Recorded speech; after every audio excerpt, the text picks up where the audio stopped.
कौन है गांधी?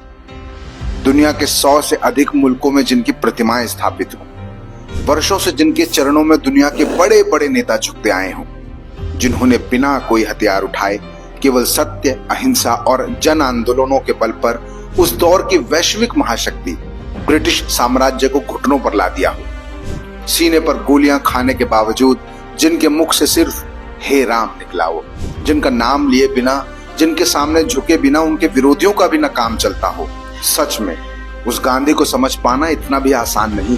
गांधी कोई व्यक्ति नहीं बल्कि एक विचार वृक्ष है, जिनकी छांव में ये मुल्क आज भी सांस ले रहा है।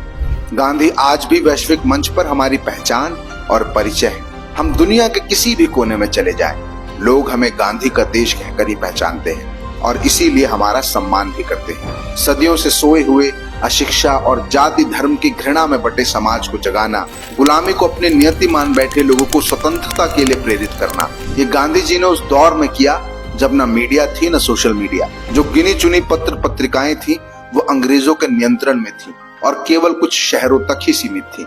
गांधी जी ने इस मुल्क को जगाया, लोगों को उनके हक और अधिकारों के लिए लड़ना सिखाया।